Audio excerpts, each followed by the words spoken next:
ಮಕರ ರಾಶಿ ಮತ್ತು ಮಕರ ಲಗ್ನದವರಿಗೆ ಹೊಸ ವರ್ಷದ ಆರ್ಥಿಕ ಶುಭಾಶಯಗಳು. ಆ ದೇವರು ನಿಮಗೆ ಸಕಲ ಸಂಪತ್ತು, ಐಶ್ವರ್ಯ, ಆರೋಗ್ಯಗಳನ್ನ ಕೊಟ್ಟು ಕಾಪಾಡಲಿ ಅಂತ ಹೇಳ್ತಾ ಬನ್ನಿ 2025ರ ನಿಮ್ಮ ವರ್ಷ ಭವಿಷ್ಯವನ್ನು ನೋಡೋಣ. ಮೊದಲನೇದಾಗಿ ಶನಿಯ ಗೋಚರವನ್ನು ನಾವು ನೋಡುವಂಥದ್ದಾದರೆ, ಶನಿ ಈ ವರ್ಷ ನಿಮಗೆ ಅತ್ಯುತ್ತಮವಾದಂತಹ ಫಲವನ್ನು ಕೊಡ್ತಾನೆ ಅಂತಲೇ ಹೇಳ್ಬೋದು. ನಿಮ್ಮ ನಿರ್ಣಯಗಳನ್ನು ದೃಢಪಡಿಸ್ತಾನೆ ಅಂತಲೇ ಹೇಳ್ಬೋದು. ಈ ವರ್ಷ ನೀವು ತುಂಬ ದೊಡ್ಡ ನಿರ್ಧಾರಗಳನ್ನು ತಗೊಳ್ತೀರಾ ಅಂತಲೇ ಹೇಳ್ಬೋದು. ಇದು ಯಾರು ನಿಮ್ಮಿಂದ ಎಕ್ಸ್ಪೆಕ್ಟ್ ಮಾಡದೇ ಇರುವಂತಹ ನಿರ್ಧಾರಗಳನ್ನು ನೀವು ತಗೊಳ್ತೀರಾ ಅಂತಲೇ ಹೇಳ್ಬೋದು. ಕೆಲವೊಬ್ಬರಿಗೆ ಈ ನಿರ್ಧಾರದಿಂದ ತೊಂದರೆ ಆದರೂ ಸಹಿತ ನಿಮಗೆ ಲಾಭವಾಗುತ್ತೆ ಅಂತಲೇ ಹೇಳ್ಬೋದು. ಯಾಕಂತ ಹೇಳಿದ್ರೆ ಶನಿ ಈ ವರ್ಷ ನಿಮ್ಮ ನಾಲಿಗೆಯಲ್ಲಿ ನಿಂತು ಕೆಲಸಗಳನ್ನು ಮಾಡಿಸ್ಕೊಳ್ತಾನೆ ಅಂತಲೇ ಹೇಳ್ಬೋದು. ಹೊಸ ಕಾರ್ಯಗಳಲ್ಲೂ ಸಹಿತ ನೀವು ಈ ವರ್ಷ ಇನ್ವೆಸ್ಟ್ ಮಾಡ್ತೀರಾ ಅಂತಲೇ ಹೇಳ್ಬೋದು. ಇನ್ನು ಆರೋಗ್ಯ ವಿಚಾರವನ್ನು ನಾವು ನೋಡುವಂಥದ್ದಾದರೆ, ಜನವರಿ ಮೊದಲನೇ ತಿಂಗಳು ಮತ್ತು ಸೆಪ್ಟೆಂಬರಿಂದ ಹಿಡಿದು ಡಿಸೆಂಬರ್ವರೆಗೂ ಅತ್ಯಂತ ಹೆಚ್ಚು ನೀವು ಆರೋಗ್ಯದ ಬಗ್ಗೆ ಗಮನ ವಹಿಸಬೇಕಾಗುತ್ತೆ. ಲಂಗ್ಸ್ಗೆ ಸಂಬಂಧಿಸಿದಂತೆ ಅಥವಾ ಉಸಿರಾಟಕ್ಕೆ ಸಂಬಂಧಿಸಿದಂತೆ ಆಸ್ತಮಾದಂತಹ ಪ್ರಾಬ್ಲಮ್ಸ್ಗಳು ನಿಮಗೆ ಕಾಣಿಸ್ಕೊಳ್ಬೋದು. ಸೊ ಅದರಿಂದಾಗಿ ಈ ತಿಂಗಳುಗಳು ಆದಷ್ಟು ಎಚ್ಚರಿಕೆಯನ್ನು ವಹಿಸಬೇಕಾಗುತ್ತೆ. ಉಳಿದಂತೆ ನಿಮಗೆ ಮಿಶ್ರ ಫಲ ಅಂತಲೇ ಹೇಳ್ಬೋದು ಆರೋಗ್ಯಕ್ಕೆ ಸಂಬಂಧಿಸಿದಂತೆ. ಇನ್ನು ಆರ್ಥಿಕ ಸ್ಥಿತಿಯನ್ನು ನಾವು ನೋಡುವಂಥದ್ದಾದರೆ, ಶುಕ್ರ ಮತ್ತು ಶನಿ ಗ್ರಹ ನಿಮ್ಮ ಧನಸ್ಥಾನದಲ್ಲಿ ಕೂತಿರೋದ್ರಿಂದಾಗಿ ಇಲ್ಲಿ ನಿಮಗೆ ಎರಡು ಕಡೆಯಿಂದ ಲಾಭವಾಗುತ್ತೆ ಅಂತಲೇ ಹೇಳ್ಬೋದು. ಅಂದರೆ ಡಬಲ್ ಇನ್ಕಮ್ ಆಗುವಂತಹ ಸಾಧ್ಯತೆ ಈ ವರ್ಷ ಹೆಚ್ಚಾಗಿದೆ ಅಂತಲೇ ಹೇಳ್ಬೋದು. ಇನ್ನು ನೀವೇನಾದ್ರು ಲಕ್ಸುರಿ ಐಟಮ್ಸ್ಗಳೇನಾದ್ರು ಮಾರ್ತಾ ಇದ್ದೀರಾ ಅಂತ ಹೇಳಿದ್ರೆ, ಅಥವಾ ಬಟ್ಟೆಗೆ ಸಂಬಂಧಿಸಿದಂತಹ ಕೆಲಸಗಳೇನಾದ್ರು ನೀವು ಮಾಡ್ತಾ ಇದ್ದೀರಾ ಅಂತ ಹೇಳಿದರೆ, ಕಲೆಗೆ ಸಂಬಂಧಿಸಿದಂತೆ, ಟೀಚಿಂಗ್ಗೆ ಸಂಬಂಧಿಸಿದಂತೆ, ಸೋಷಿಯಲ್ ಮೀಡಿಯಾಗೆ ಸಂಬಂಧಿಸಿದಂತೆ, ಅಥವಾ ಶುಕ್ರನಿಗೆ ಸಂಬಂಧಿಸಿದಂಥ ಯಾವುದೇ ವ್ಯಾಪಾರ ವ್ಯವಹಾರಗಳೇನಾದ್ರು ನೀವು ಮಾಡ್ತಾ ಇದ್ದೀರಾ ಅಂತ ಹೇಳಿದ್ರೆ, ಅದು ಹೋಟೆಲ್ ಬಿಸ್ನೆಸ್ ಆಗಿರ್ಬೋದು, ಇಂತಹ ಕೆಲಸಗಳನ್ನೇನಾದ್ರು ನೀವು ಮಾಡ್ತಾ ಇದ್ದೀರಾ ಅಂತ ಹೇಳಿದ್ರೆ ಈ ವರ್ಷ ನಿಮಗೆ ಅತ್ಯುತ್ತಮವಾದಂತಹ ಫಲಗಳು, ಅತ್ಯುತ್ತಮವಾದಂತಹ ಧನ ಲಾಭವನ್ನು ಈ ಶುಕ್ರ ಮತ್ತು ಶನಿ ಗ್ರಹ ನಿಮಗೆ ನೀಡುತ್ತೆ ಅಂತಲೇ ಹೇಳ್ಬೋದು. ಇನ್ನು ನೀವೇನಾದರೂ ಸಾಲ ಬಾಧೆಯಿಂದ ಬಳಲ್ತಾ ಇದ್ದರೆ ಈ ವರ್ಷ ನಿಮಗೆ ಏಪ್ರಿಲ್ನ ನಂತರ ಇದರಿಂದ ಮುಕ್ತಿ ಸಿಗುತ್ತೆ ಅಂತಲೇ ಹೇಳ್ಬೋದು. ಸೊ ಒಟ್ಟಾರೆಯಾಗಿ ಫೆಬ್ರವರಿಯಿಂದ ಹಿಡಿದು ಡಿಸೆಂಬರ್ ತನಕ ನಿಮಗೆ ಇಲ್ಲಿ ಅತ್ಯುತ್ತಮವಾದಂತಹ ಫಲವನ್ನು ನೀವು ಈ ವರ್ಷ ಕಂಡುಕೊಳ್ತೀರಾ ಅಂತಲೇ ಹೇಳ್ಬೋದು. ಎಸ್ಪೆಷಲಿ ಮಾರ್ಚ್ನ ನಂತರ ಉತ್ತಮವಾಗಿರುತ್ತೆ. ಇನ್ನು ಕುಟುಂಬ ವಿಚಾರಕ್ಕೆ ಬರುವಂಥದ್ದಾದರೆ, ಕುಟುಂಬ ವಿಚಾರದಲ್ಲೂ ಅಷ್ಟೇ ಈ ವರ್ಷ ಉತ್ತಮವಾದಂತಹ ವರ್ಷವಾಗಿರುತ್ತೆ. ನಿಮ್ಮ ಸಂತಾನಕ್ಕೆ ಸಂಬಂಧಿಸಿದಂತಹ ಮಂಗಳ ಕಾರ್ಯಗಳು ಈ ವರ್ಷ ನಡೀಬೋದು. ನಿಮ್ಮ ಮಕ್ಕಳಿಗೆ ಮದುವೆಯಾಗುವಂತಹ ಸಾಧ್ಯತೆಯು ಹೆಚ್ಚಾಗಿದೆ ಅಂತಲೇ ಹೇಳ್ಬೋದು.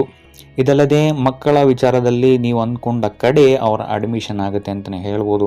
ಇದಲ್ಲದೆ ಮಕ್ಕಳಿಗೆ ಏನಾದ್ರು ವಿದೇಶಕ್ಕೆ ಕಳಿಸಿ ಓದಿಸ್ಬೇಕು ಅಂತ ನೀವೇನಾದ್ರು ಅಂದ್ಕೊಂಡಿದ್ರು ಸಹಿತ ಈ ಕನಸನ್ನು ಸಹಿತ ಈ ವರ್ಷ ನನಸಾಗುತ್ತೆ ಅಂತಲೇ ಹೇಳ್ಬೋದು. ಇದಲ್ಲದೆ ನಿಮ್ಮ ಸಂತಾನವು ಸಹಿತ ಈ ವರ್ಷ ನಿಮಗೆ ಉತ್ತಮವಾದಂತಹ ಅಂಕಗಳನ್ನು ಸಹಿತ ತಂದು ಕೊಡ್ತಾರೆ ಅಂತಲೇ ಹೇಳ್ಬೋದು. ಇನ್ನು ಸರ್ಕಾರಿ ಕೆಲಸಗಳಿಗೆ ಏನಾದ್ರು ಅಪ್ಲೈ ಮಾಡಿಸ್ಬೇಕು ಅಂತ ಇದ್ದರೂ ಸಹಿತ ಈ ವರ್ಷ ಇದಕ್ಕೆ ಪಾಸಿಟಿವ್ ರಿಸಲ್ಟ್ಸ್ಗಳು ಸಿಗುತ್ತೆ ಅಂತಲೇ ಹೇಳ್ಬೋದು. ಇದಲ್ಲದೆ ಸರ್ಕಾರದ ಕಡೆಯಿಂದ ಏನಾದ್ರು ಪ್ರಾಬ್ಲಮ್ಸ್ಗಳೇನಾದ್ರು ನಿಮ್ಗೆ ಇಲ್ಲಿವರೆಗೂ ಇದ್ದರೆ ಇದು ಸಹಿತ ಈ ವರ್ಷ ಪೂರ್ಣಗೊಳ್ಳುತ್ತೆ ಅಂತಲೇ ಹೇಳ್ಬೋದು. ಇನ್ನು ಇದಲ್ಲದೆ ನಿಮ್ಮ ಕುಟುಂಬಕ್ಕೆ ಸಂಬಂಧಿಸಿದಂತೆ ಈ ವರ್ಷ ನೀವು ಪ್ರಾಪರ್ಟಿಗಳನ್ನು ತಗೊಳ್ಳುವಂತಹ ಸಾಧ್ಯತೆ ಹೆಚ್ಚಾಗಿದೆ. ಇಲ್ಲಂತೇಳಿದ್ರೆ ಪ್ರಾಪರ್ಟಿಯನ್ನು ರಿನೋವೇಟ್ ಮಾಡುವಂತಹ ಸಾಧ್ಯತೆಯು ಸಹಿತ ಹೆಚ್ಚಾಗಿದೆ ಅಂತಲೇ ಹೇಳ್ಬೋದು. ಇಲ್ಲ ಅಂತೇಳಿದ್ರೆ ಪ್ರಾಪರ್ಟಿಯನ್ನು ಮಾರಿ ಉತ್ತಮವಾದಂತಹ ದುಡ್ಡನ್ನು ನೀವು ಮಾಡ್ತೀರಾ ಅಂತಲೇ ಹೇಳ್ಬೋದು. ಇನ್ನು ವಿದ್ಯಾರ್ಥಿಗಳಿಗೂ ಸಹಿತ ಈ ವರ್ಷ ಅತ್ಯುತ್ತಮವಾದಂತಹ ವರ್ಷವಾಗಿರುತ್ತೆ. ಯಾವುದೇ ರೀತಿಯಾದಂತಹ ತೊಂದರೆಯನ್ನು ವಿದ್ಯಾರ್ಥಿಗಳು ಈ ವರ್ಷ ಅನುಭವಿಸಲ್ಲ ಅಂತಲೇ ಹೇಳ್ಬೋದು. ಇನ್ನು ದಾಂಪತ್ಯ ಜೀವನವನ್ನು ನಾವು ನೋಡುವಂಥದ್ದಾದರೆ, ಈ ವರ್ಷ ನಿಮಗೆ ಲಕ್ಷ್ಮೀನಾರಾಯಣ ಯೋಗ ಇರೋದ್ರಿಂದಾಗಿ ಇಲ್ಲಿ ನೀವು ಅತ್ಯುತ್ತಮವಾದಂತಹ ದಾಂಪತ್ಯ ಸುಖವನ್ನು ನೀವು ಅನುಭವಿಸ್ತೀರ ಅಂತಲೇ ಹೇಳ್ಬೋದು. ಸಂತಾನ ಯೋಗವೂ ಸಹಿತ ಈ ವರ್ಷ ನಿಮಗೆ ಉತ್ತಮವಾಗಿದೆ ಅಂತಲೇ ಹೇಳ್ಬೋದು. ಇನ್ನು ನಿಮ್ಮ ಸಂಗಾತಿಯ ಹೆಸರಲ್ಲಿ ವಾಹನ ಅಥವಾ ಭೂಮಿಯನ್ನು ಖರೀದಿ ಮಾಡುವಂತಹ ಸಾಧ್ಯತೆಯು ಸಹಿತ ಹೆಚ್ಚಾಗಿದೆ. ಇನ್ನು ನಿಮ್ಮ ಪಾರ್ಟ್ನರ್ಗೂ ಅಷ್ಟೇ ಈ ವರ್ಷ ಅವರ ಕರಿಯರ್ನಲ್ಲಿ ಉತ್ತಮವಾದಂತಹ ಪದವಿ ಪ್ರತಿಷ್ಠೆಗಳು ಮತ್ತು ಸ್ಯಾಲ್ರಿ ಹೈಕ್ಗಳಂತಹ ಉತ್ತಮವಾದಂತಹ ಪರಿಣಾಮಗಳನ್ನು ನೋಡ್ತಾರೆ ಅಂತಲೇ ಹೇಳ್ಬೋದು.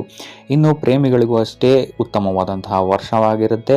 ಆದರೆ ಏಪ್ರಿಲ್ ಮತ್ತು ಅಕ್ಟೋಬರ್ ಈ 2 ತಿಂಗಳು ನಿಮ್ಮ ಸಂಗಾತಿಯ ಆರೋಗ್ಯದಲ್ಲಿ ಸ್ವಲ್ಪ ಏರುಪೇರುಗಳಾಗಬಹುದು. ಗಾಯಗಳು ಅಥವಾ ಆಪರೇಷನ್ಸ್ಗಳಾಗುವಂತಹ ಸಾಧ್ಯತೆ ಇದೆ ಅಂತಲೇ ಹೇಳ್ಬೋದು. ಸೊ ಆದ್ದರಿಂದ ಈ 2 ತಿಂಗಳು ಸ್ವಲ್ಪ ಎಚ್ಚರಿಕೆಯನ್ನು ವಹಿಸುವಂಥದ್ದು ಉತ್ತಮವಾಗಿರುತ್ತೆ. ಇನ್ನು ಸಿಂಗಲ್ ಆಗಿರುವಂಥವ್ರಿಗೆ ನೋಡುವಂಥದ್ದಾದರೂ ಸಹಿತ ಈ ವರ್ಷ ಮದುವೆಯಾಗುವಂತಹ ಯೋಗವೂ ಸಹಿತ ಇದೆ ಅಂತಲೇ ಹೇಳ್ಬೋದು. ನೀವು ಅಂದ್ಕೊಂಡಂತಹ ಇಷ್ಟಪಟ್ಟಂತಹ ಸಂಬಂಧಗಳು ನಿಮಗೆ ಹುಡ್ಕೊಂಡು ಬರುತ್ತೆ ಅಂತಲೇ ಹೇಳ್ಬೋದು. ವ್ಯಾಪಾರ ಮತ್ತು ಉದ್ಯೋಗಕ್ಕೆ ಸಂಬಂಧಿಸಿದಂತೆ ಈ ವರ್ಷ ಶುಕ್ರನ ಗೋಚಾರ ಅತ್ಯುತ್ತಮವಾಗಿ ಇರೋದ್ರಿಂದಾಗಿ ಇಲ್ಲಿ ನೀವೇನಾದ್ರು ಉದ್ಯೋಗದಲ್ಲಿದ್ದೀರಾ ಅಂತ ಹೇಳಿದ್ರೆ ಈ ವರ್ಷ ಪದವಿ ಪ್ರತಿಷ್ಠೆಗಳು ಹೆಚ್ಚಾಗುತ್ತೆ ಅಂತಲೇ ಹೇಳ್ಬೋದು. ಸೊ ದೊಡ್ಡ ಟೀಮ್ ನಿಮ್ಮ ಅಂಡರ್ಗೆ ಬರ್ಬೋದು ಅಂತಲೇ ಹೇಳ್ಬೋದು. ಇದಲ್ಲದೆ ನಿಮಗೆ ಕೊಟ್ಟಂತಹ ಟಾರ್ಗೆಟ್ಗಳನ್ನ ನೀವು ಟೈಮ್ ಫ್ರೇಮಲ್ಲಿ ಅಚೀವ್ ಮಾಡ್ತೀರಾ ಅಂತಲೇ ಹೇಳ್ಬೋದು. ನಿಮ್ಮ ಜಾಬಲ್ಲಿ ನೀವು ತುಂಬ ದೊಡ್ಡ ದೊಡ್ಡ ಕೆಲಸಗಳನ್ನು ಮಾಡಿ ಮುಗಿಸ್ತೀರಾ. ಇದರಿಂದಾಗಿ ಇಲ್ಲಿ ನಿಮಗೆ ತುಂಬ ಜನರ ಪ್ರೋತ್ಸಾಹ ಮತ್ತು ಚಪ್ಪಾಳೆ ಸಿಗುತ್ತೆ ಅಂತಲೇ ಹೇಳ್ಬೋದು. ಇನ್ನು ವ್ಯಾಪಾರಕ್ಕೆ ಸಂಬಂಧಿಸಿದಂತೆ ಈ ವರ್ಷ ಅತ್ಯುತ್ತಮವಾದಂತಹ ವರ್ಷವಾಗಿರುತ್ತೆ. ಈ ವರ್ಷ ತುಂಬ ಬ್ಯುಸಿಯಾಗಿರ್ತೀರ ನೀವು ನಿಮ್ಮ ವ್ಯಾಪಾರದಲ್ಲಿ ಅಂತಲೇ ಹೇಳ್ಬೋದು. ಇದಲ್ಲದೆ ಹೊಸ ವ್ಯಾಪಾರಕ್ಕೂ ಸಹಿತ ಕೈ ಹಾಕುವಂತಹ ಸಾಧ್ಯತೆ ಈ ವರ್ಷ ಹೆಚ್ಚಾಗಿದೆ. ಇದಲ್ಲದೆ ಹೊಸ ಇನ್ವೆಸ್ಟ್ಮೆಂಟ್ಗಳಾಗಿರ್ಬೋದು ಅಥವಾ ಹೊಸ ಫ್ಯಾಕ್ಟ್ರಿ ಸೆಟಪ್ ಮಾಡುವಂಥದ್ದಾಗಿರ್ಬೋದು, ಹೊಸ ಇನ್ವೆಸ್ಟ್ಮೆಂಟ್ಗಳನ್ನ ನೀವು ಈ ವರ್ಷ ಹೆಚ್ಚಾಗಿ ಮಾಡ್ತೀರಾ ಅಂತಲೇ ಹೇಳ್ಬೋದು. ಸೊ ವ್ಯಾಪಾರಿಗಳಿಗೂ ಅಷ್ಟೇ ಈ ವರ್ಷ ಅತ್ಯುತ್ತಮವಾದಂತಹ ವರ್ಷವಾಗಿರುತ್ತೆ. ಇನ್ನು 12ನೇ ಮನೆಯಲ್ಲಿರುವಂತಹ ಸೂರ್ಯ ನಿಮಗಿಲ್ಲಿ ಉತ್ತಮವಾದಂತಹ ಫಲಗಳನ್ನು ಈ ವರ್ಷ ಕೊಡ್ತಾನೆ. ಕೋರ್ಟ್ ಕೇಸಸ್ಗಳೇನಾದ್ರು ಇದ್ದರೆ ಅಥವಾ ನಿಂತ ಕಾರ್ಯಗಳೇನಾದರೂ ಇದ್ದರೆ ಈ ವರ್ಷ ಅದು ಪೂರ್ತಿಯಾಗುತ್ತೆ ಅಂತಲೇ ಹೇಳ್ಬೋದು. ಅಥವಾ ಸರ್ಕಾರದಿಂದ ಯಾವುದಾದ್ರೂ ಯೋಜನೆಯ ಫಲ ನಿಮಗೆ ಈ ವರ್ಷ ಸಿಗ್ಬೋದು.